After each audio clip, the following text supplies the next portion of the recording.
Have you ever noticed that the moment you finally start loving yourself, people suddenly treat you differently? Your energy becomes calmer, and yet, somehow, you still don't feel complete. It's confusing, isn't it? You try to change your mindset, you try to heal, you try to become better, but something deep inside still feels unsettled. Here's the truth most people never realize. You don't fail at self-love. You practice it in ways that quietly destroy it. In the wisdom of Lord Buddha, what you believe shapes the suffering you carry. You don't need proof, just look at your own life. Are you truly at peace or just temporarily distracted? In this video, you'll discover 12 powerful habits and a hidden bonus at the end that will challenge everything you think you know about loving yourself and reveal why nothing has truly changed until now. Before we begin, your doorway to calm, clarity, and timeless Buddhist insight. You are still seeking permission. Why does your heart still feel restless, even when you've done everything right? You followed the path, met expectations, avoided mistakes, yet something inside you whispers, this is not enough. Sit with this quietly. What if the emptiness is not failure, but a signal that you are still waiting for permission to exist? There is a subtle addiction most people never question, the need to be seen as good, acceptable, worthy. You smile when expected, speak when it is safe, silence your truth when it feels risky, and slowly, without noticing, you begin to disappear. Dependence on praise is the slowest form of self-erasure. Read that again, not as an idea, but as a mirror. How much of your life has been shaped by the invisible audience in your mind? A monk once said, when you build your identity on the eyes of others, you forget how to see yourself. And this, forgetting, becomes your suffering. You become like a tree bending toward artificial light, growing, yes, but never in your true direction.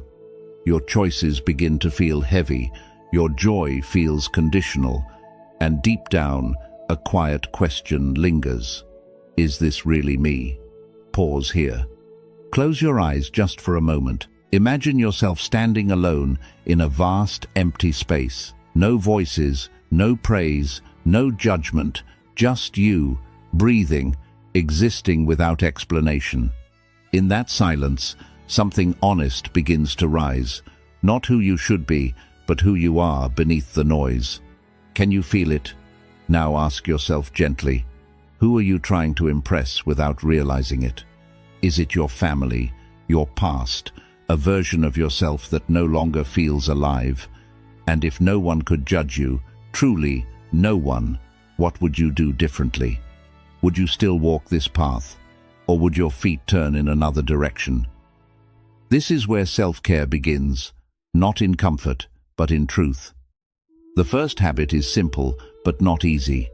Stop asking for permission to be yourself.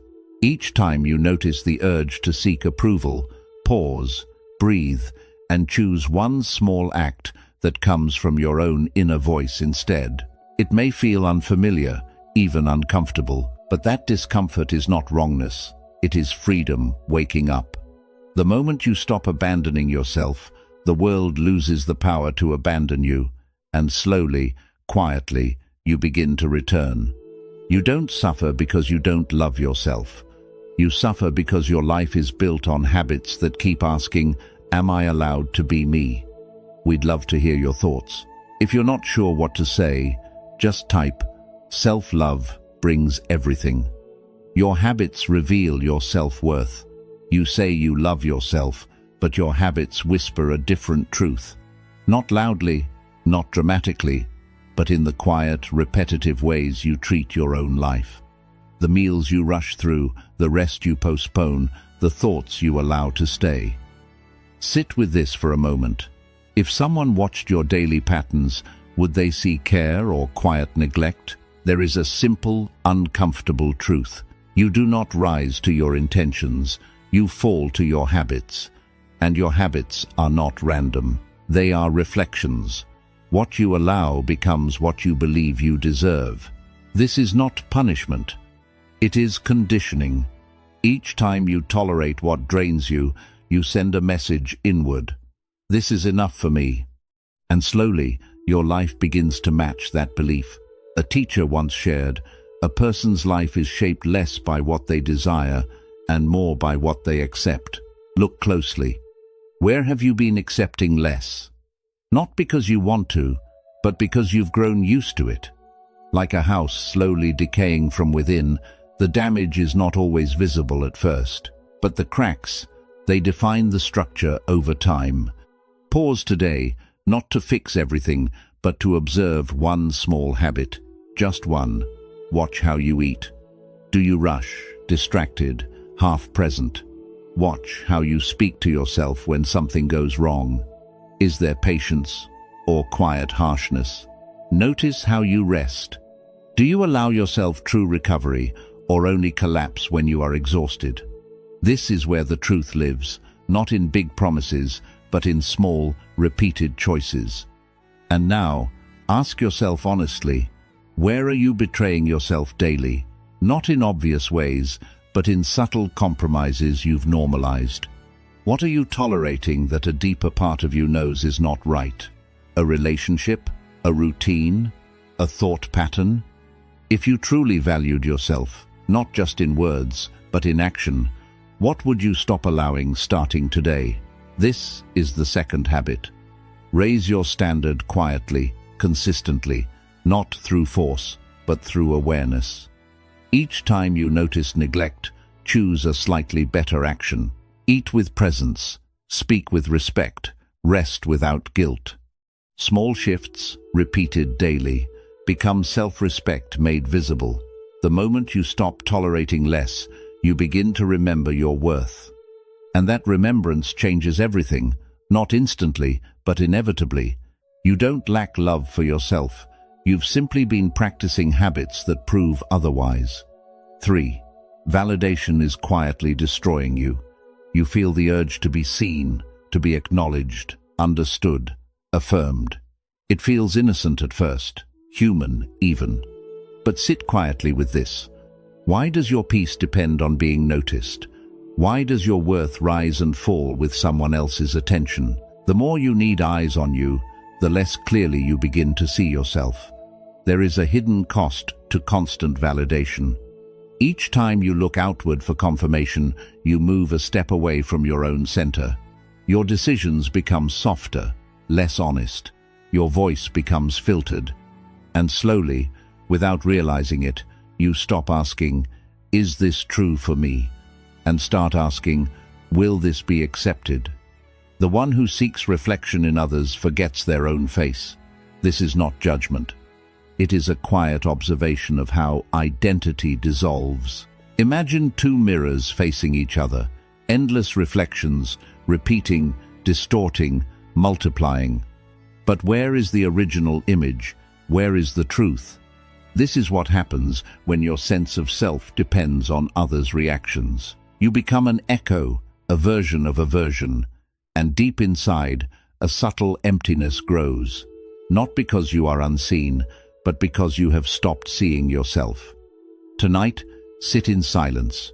No distractions, no reaching for your phone, no urge to share a thought, no need to express. Just sit and watch your mind. Thoughts will arise, some uncomfortable, some revealing. Resist the impulse to turn them into something to show others. Let them exist, just for you. This is where clarity begins. Not in expression, but in observation. And gently ask yourself, why do you feel the need to be seen? Is it connection you seek, or reassurance that you are enough? What are you avoiding when you are alone with your own thoughts? Is there a truth you have been delaying, hiding behind noise and attention? This is the third habit. Learn to witness yourself without an audience. Not to isolate, but to reconnect. When you stop performing your life for others, something deeper awakens. Your choices become clearer, your voice becomes steady, your presence becomes real, not shaped by approval, but rooted in awareness. The moment you are no longer desperate to be seen, you finally begin to see. You don't feel invisible because others ignore you. You feel invisible because you have not yet learned to sit fully with yourself. You abandon yourself in silence. There are moments in your day that seem small, almost invisible. A quiet. It's fine when something inside you tightens. A forced smile when your heart withdraws. A silence when truth is asking to be spoken. These are not harmless adjustments. This is where you begin to abandon yourself. Not loudly, not all at once, but in fragments. And the most dangerous part is this. It starts to feel normal. You tell yourself you are being patient, understanding, flexible. But beneath that softness, there is a quiet betrayal. Every time you ignore your inner voice, you teach yourself you don't matter. Sit with that truth, not to judge yourself, but to see clearly. Because self-betrayal rarely looks like destruction, it looks like politeness, like compromise, like keeping the peace at your own expense. A monk once said, "The deepest loneliness is not when others leave you, it is when you leave yourself." And this leaving is subtle. You feel it when you swallow your words, when you ignore your limits, when you say yes while your entire being whispers no. Like a shadow fading at dusk, you slowly disappear from your own life. And then you wonder why you feel unseen. Pause here. Recall one moment from today, just one. A moment where you said, "It's fine," but it wasn't. Do not analyze it. Feel it. Where did your body tighten? What did your heart want to say? Stay with that sensation without rushing to justify it. This is where your truth lives. Not in loud declarations, but in quiet discomfort you often overlook. Now ask yourself, gently but honestly, when did you last ignore your truth? Was it in a conversation, a decision, a relationship? Why did you choose silence over honesty? Was it fear of conflict, fear of rejection, or the deeper fear that your truth might not be accepted? And if that is the case, what are you truly afraid will happen if you speak? This is the fourth habit. Stop abandoning yourself in small moments. Not by becoming harsh or reactive, but by becoming honest. Begin with simple things. If something feels wrong, acknowledge it within yourself first. If you need rest, allow it without guilt. If a boundary is crossed, name it calmly. These are not acts of rebellion, they are acts of self-respect. In the beginning, it will feel uncomfortable. Your voice may shake, your mind may resist, because you are breaking a pattern that once felt safe. But understand this, what feels safe is not always what is true, and what is true is the only place where real peace begins. The moment you stop silencing yourself, your life starts to feel different, lighter, clearer, more aligned. Not because everything changes around you, but because you are no longer missing from your own experience. You don't feel lost because life is confusing. You feel lost because you've been quietly walking away from yourself. One, it's fine at a time. We'd love to hear your thoughts. If you're not sure what to say, just type, "Self-love brings everything." 5. Your love is rooted in fear. You say you love, but if you look closely, there is tension hidden inside it. A quiet fear, a subtle grasping. You think about them constantly, not from peace, but from worry. You hold on, not because your heart is full, but because you are afraid it might become empty. Sit with this gently. What if what you call love is not love, but fear wearing a softer face? There is a truth many avoid. Attachment often disguises itself as devotion. You check, you wait, you need reassurance. You adjust yourself to keep someone close, and slowly, your center shifts. Your happiness begins to depend on their presence, their response, their consistency. Clinging is not connection, it is the fear of emptiness.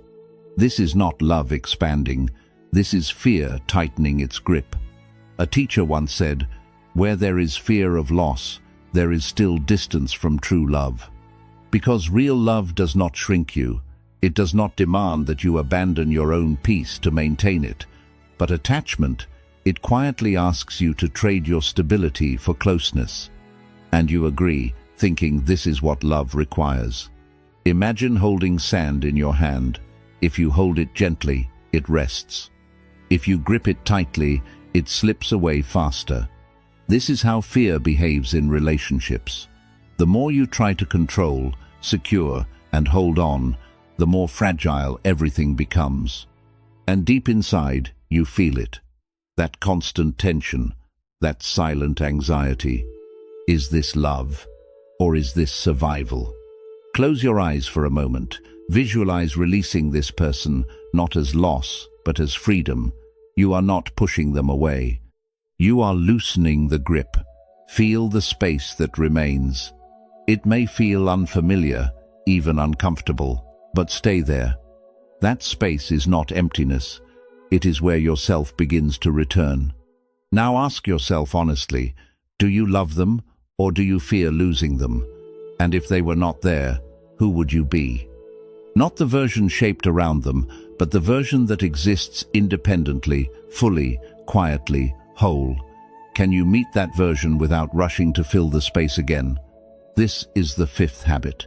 Love without clinging. Stay connected, but not dependent. Care deeply, but not at the cost of yourself.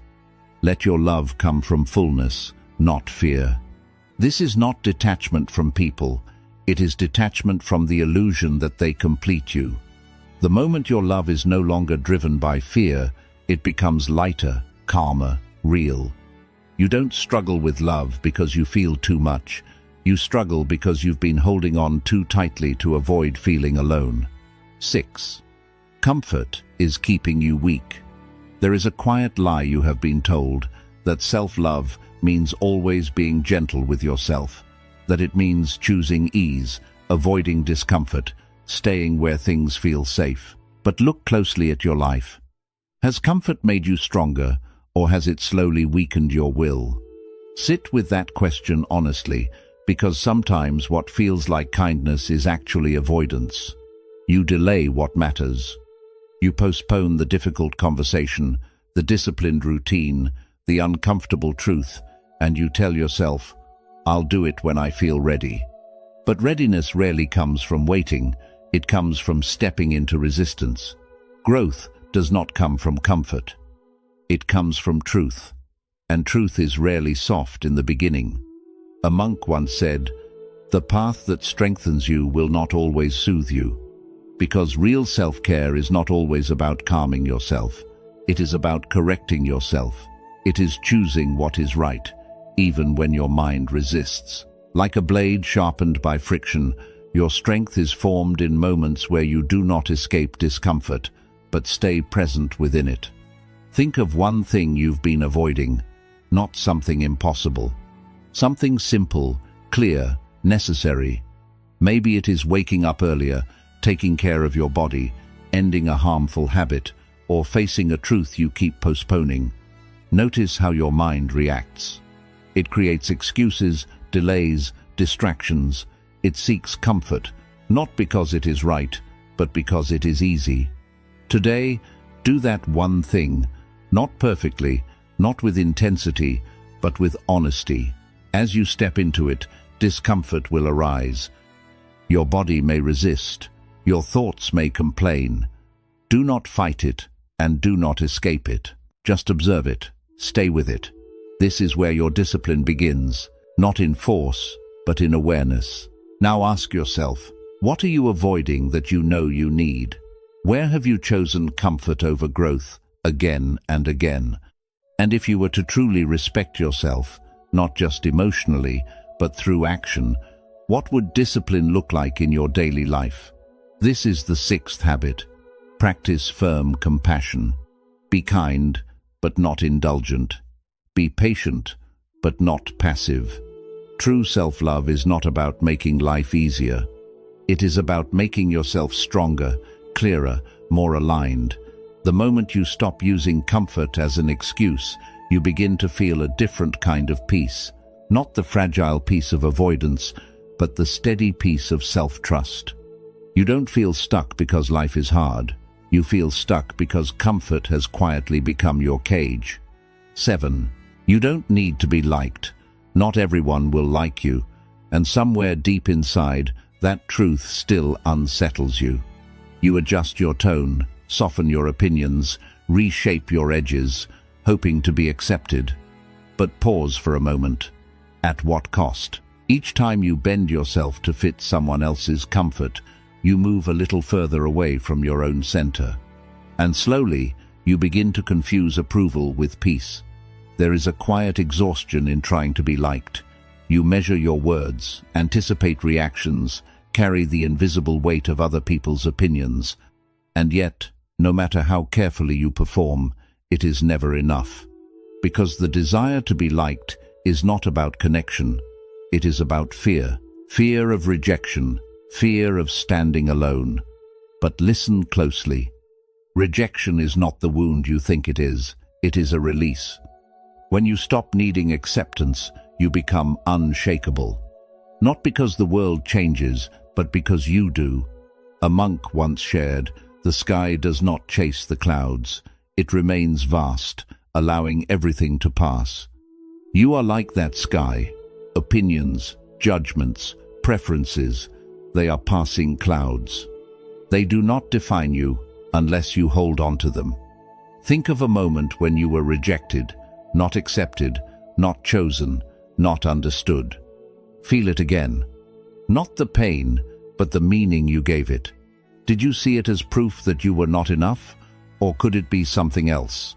A quiet redirection? A moment where life gently moved you away from what was not aligned with you? Sit with this question now. Why do you fear being disliked? Is it the discomfort of being misunderstood?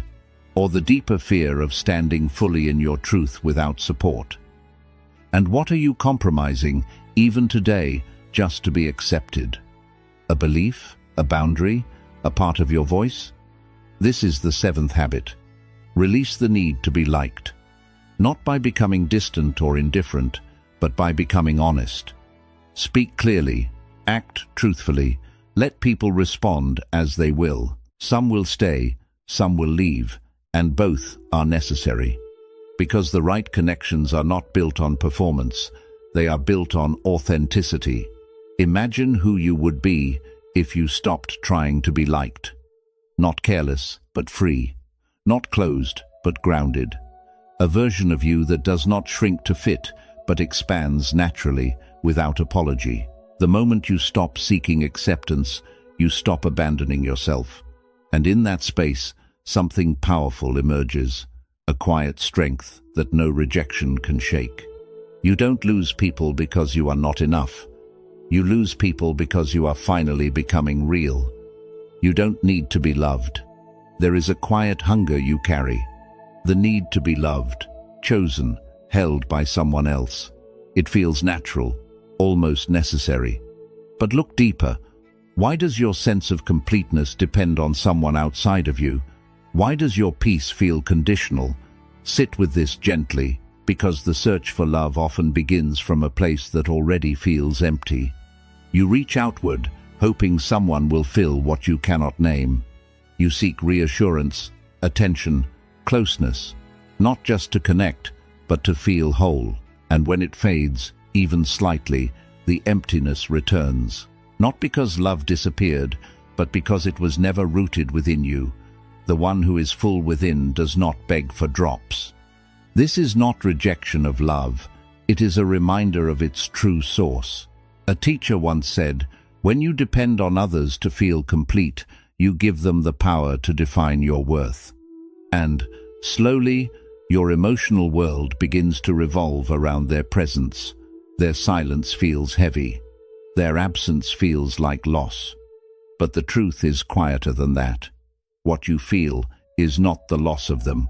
It is the absence of yourself. Imagine a well that never fills, no matter how much water is poured into it. Not because the water is insufficient, but because there is a leak within. This is what happens when you ignore your inner connection. No matter how much love you receive, it never stays. It slips through the cracks of self-neglect, leaving you searching again. Pause now. Place your hand on your chest. Feel your breath, steady, present, enough. Not waiting, not needing, just existing. Stay here for a moment. Beneath the noise, beneath the longing, there is a quiet presence that has always been with you. You have not been empty, only disconnected. Ask yourself honestly, why do you feel unfinished when you are alone? What are you expecting others to give you that you have not given to yourself? Is it attention, kindness, acceptance? And if so, why have you kept these away from your own being? This is the 8th habit. Learn to sit calmly with yourself, not as a final option, but as a foundation. Spend time without distraction. Speak to yourself with care. Give yourself the same presence you look for from others. This is not isolation, it is restoration. When you start to feel whole within, something changes. You no longer chase love, you share it. You no longer depend, you connect. And your relationships become lighter, freer, and more real. You don't feel unloved because others fail you. You feel unloved because you have not yet learned how to stay with yourself. We'd love to hear your thoughts. If you're not sure what to say, just type, "Self-love brings everything." 9. Respect is not promised. You wait for respect from others, from the world, from those around you. You hope they will see your worth, notice your effort, and treat you with care. But stop for a moment. What if the deeper question is not whether they respect you, but whether you respect yourself? Because what you quietly accept becomes the standard others follow. There is a quiet truth most people avoid. The world reflects the standard you silently accept, not because people are cruel, but because they respond to the energy you carry. When you tolerate disrespect, ignore your own boundaries, speak to yourself with doubt, this becomes your unspoken message, and the world simply reflects it back, not as punishment, but as alignment. A monk once said, "Clarity does not come from forcing others to see you. It comes from seeing yourself without distortion. Like water that has been disturbed, your reflection becomes unclear when your inner state is unstable. But when you choose stillness, honest and grounded awareness, something begins to change. You start seeing yourself clearly, and from that clarity, respect naturally grows. Stand still for a moment and notice your posture, your breath, and your tone, not how you appear to others, but how you feel within yourself. Is there confidence or hesitation, presence or quiet shrinking? Gently adjust it, not to impress anyone, but to align with yourself. Lift your posture, slow your breath, and steady your voice. These small changes are not shallow. They are signs of self-respect being rebuilt from within. Now ask yourself honestly, do your actions show respect for your own life? Where are you lowering your standards and accepting less than you know is right? Is it in the way you allow others to treat you, or in the way you treat yourself when no one is watching? And if you truly respected yourself, not only in thought, but in action, what would change starting today? This is the 9th habit. Live in a way that earns your own respect, not through perfection, but through consistency. Keep small promises to yourself. Speak honestly. Walk away from what lowers you. These are not dramatic acts. They are quiet choices that slowly reshape your identity over time. The moment you begin to respect yourself, the world starts responding differently. Not always immediately, not always perfectly, but eventually. Because your presence changes, your boundaries become clearer, your energy becomes steadier. You do not lack respect because others fail you. You lose it when you silently agree to live below your own standard. Face yourself without illusion. When you look at yourself, do you truly see who you are, or only the version you have learned to show, a version shaped by comfort, avoidance, and quiet denial? Sit with this question not to criticize yourself, but to uncover the truth. Because the hardest truth is this: you cannot love what you refuse to see clearly. There are parts of you that you have learned to hide, not only from others, but from yourself. Habits you defend, patterns you ignore, emotions you push away because they feel inconvenient, uncomfortable, or too revealing. And slowly, a gap forms between who you are and who you believe you are. You cannot love what you refuse to see clearly. This is not cruelty, it is honesty. A monk once said, "Truth does not wound you, resistance to truth does." Like fog covering a mountain, illusion softens the edges of reality. It makes things easier to look at, but not easier to live with. Because what is hidden does not disappear, it waits, and over time it shapes your life from beneath the surface. Stand before a mirror, not casually, but with intention. Look into your own eyes for 1 full minute. No adjusting, no judging, no escaping. Just observe. At first, your mind will react. It will label, distract, and criticize. Let it pass. Stay still. Beneath the noise, something deeper begins to appear, a quiet recognition of what is real. Now ask yourself honestly, what are you avoiding about yourself? Not in theory, but in daily life. Is it a habit you know is hurting you? A truth about your behavior? A pattern you keep repeating but refuse to fully admit? And why have you been hiding from it? Is it fear of change, or fear of what facing it might ask from you? This is the 10th habit. Face yourself without illusion. Not to become perfect, but to become real. Because only what is seen can be transformed. Only what is accepted can begin to heal. This is where self-love becomes grounded, not in blind acceptance, but in clear awareness.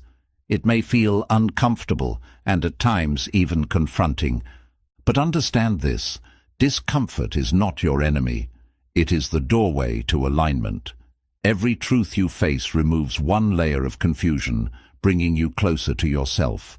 The moment you stop hiding from who you are, you give yourself the chance to become who you can be. You do not struggle to love yourself because you are broken. You struggle because you have been looking at a version of yourself that was never fully true. We would love to hear your thoughts. If you are not sure what to say, just type, "Self-love brings everything." Treat yourself like someone you love. You offer patience to others, even when they fall short.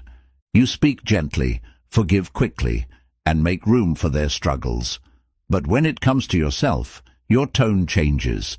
You become harsher, colder, and less forgiving. Sit with this honestly. Why do you give the best of your kindness away and keep the worst of your judgment inside? There is a quiet imbalance in the way you live. You show up for others, you support, you understand. But when you struggle, you pull away from yourself. You criticize your mistakes, rush your healing, and ignore your needs. Self-love is not only a feeling, it is consistent action, and your actions reveal a deeper truth. You have learned to care outwardly, but not inwardly. A teacher once said, "The way you treat yourself in pain shows the depth of your love." Notice what happens when things go wrong. Do you give yourself patience or pressure? Do you sit with your emotions or try to run from them? This is where self-love is tested, not in the easy moments, but in the difficult ones. Imagine watering every plant around you while your own roots remain dry. At first, everything seems fine. You feel useful, needed, and connected. But over time, something inside you begins to fade. Not because you lack love, but because you have not turned that love inward. Today, do one simple act of care for yourself, not from obligation, but from intention. It could be resting without guilt, taking a quiet walk, speaking kindly to yourself after a mistake, or simply pausing to breathe. As you do it, notice the resistance, the voice that says, "This is unnecessary. You do not deserve this. Stay with it. Do it anyway. This is where the shift begins. Now ask yourself, how do you treat yourself when you are struggling? If someone you loved were in your place, would you speak to them the same way? Would you rush them, criticize them, or ignore their pain? Or would you offer understanding, patience, and care? Then why is your own heart treated differently? This is the 11th habit. Treat yourself like someone you truly care for. Not sometimes, but consistently. Through your thoughts, your actions, and your choices. This is not indulgence, it is discipline, a daily commitment to not abandon yourself when it matters most. The moment your care turns inward, something softens and something strengthens. You begin to feel supported from within. You do not struggle to love yourself because you lack the ability. You struggle because you have been giving that love everywhere except where it was needed most. Bonus: focus on yourself completely. Your attention is being pulled in many directions. People, opinions, comparisons, distractions, and slowly, without noticing it, you begin to feel scattered. Not because life is too busy, but because your energy is no longer fully yours. Sit with this truth quietly. Where your attention goes, your life follows. And right now, where is your life really going? You may think focusing on others is connection. You may think staying updated, involved, and responsive is necessary. But look deeper. How often do you return to yourself? How often do you sit without reaching outward, without needing to check, reply, or compare? The more your focus lives outside, the more you lose the center within. And without that center, everything starts to feel unstable. A monk once said, "A distracted mind cannot know peace because it has no home to return to. Like sunlight scattered across many surfaces, your energy becomes weak everywhere and powerful nowhere. You begin many things but finish very few. You feel everything but understand little. And beneath it all, there is a quiet tiredness, not from effort, but from misdirection." Pause now.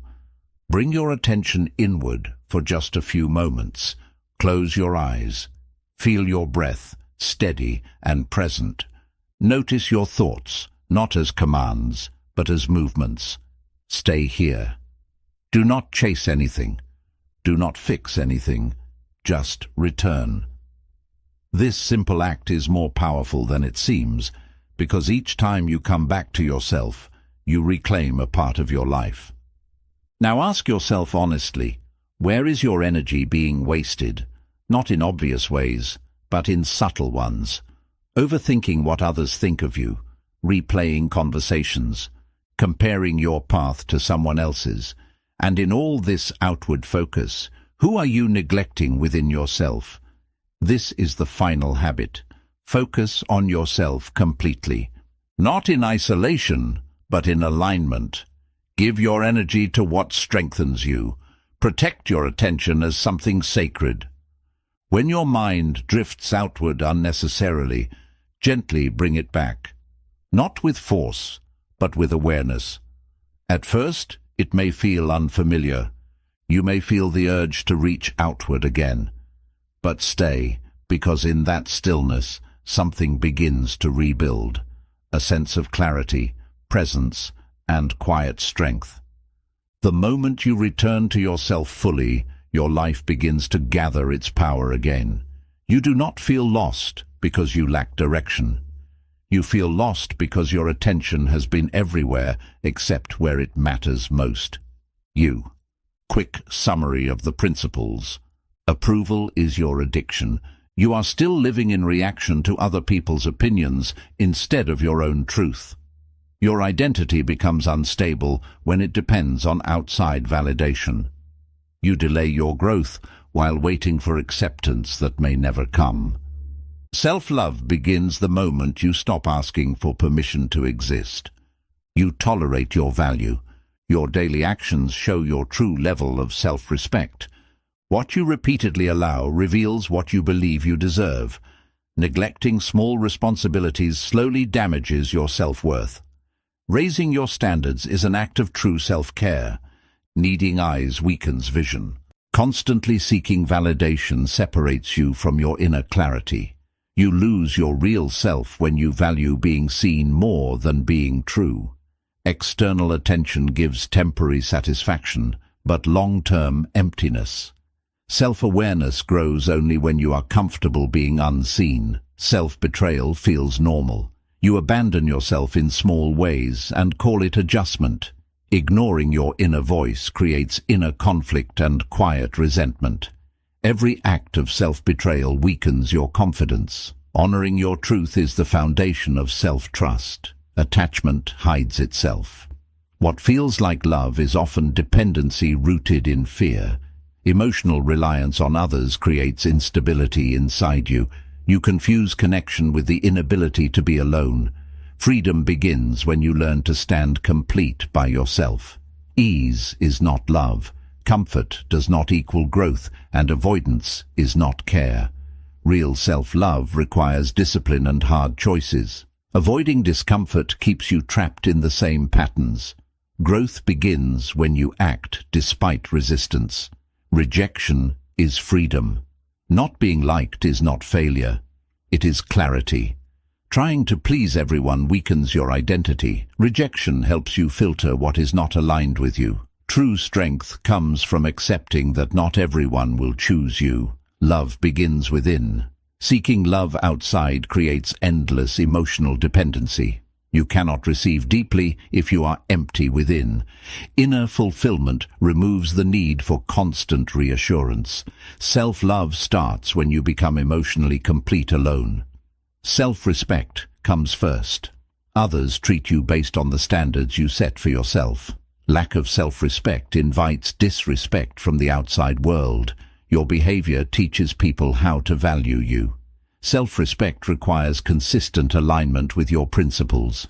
Truth is uncomfortable. Avoiding self-reflection keeps you trapped in illusion. You cannot grow if you refuse to see your flaws. Facing yourself honestly is necessary for transformation. Clarity begins when you stop hiding from your own reality. Care is a discipline. Self-love is built through consistent actions, not passing feelings. You must treat yourself with the same care you give others. Neglecting yourself while caring for others creates imbalance. Daily intentional care strengthens your inner foundation. Your energy is sacred. Where you place your attention decides the direction of your life. Over-focusing on others drains your mental and emotional energy. You lose yourself when you constantly watch others instead of returning to yourself. Growth becomes faster when your attention is directed inward. Self-love is not a soft idea. It is a radical change in how you live, think, and respond to life. It asks for honesty where you once chose comfort, discipline where you once chose ease, and awareness where you once stayed unconscious. The truth is simple but hard to accept. The life you experience is a direct reflection of how deeply you value yourself. In the wisdom of Gautama Buddha, you yourself, as much as anybody in the entire universe, deserve your love and affection. But this is not simply given, it is built. Slowly, intentionally, through every decision where you choose yourself over illusion. So pause for a moment and ask, are you ready to stop escaping yourself and finally start standing with yourself? If this spoke to you, take a moment to like and share this video and share your thoughts in the comments for more powerful Buddhist insights on living a peaceful, awakened life.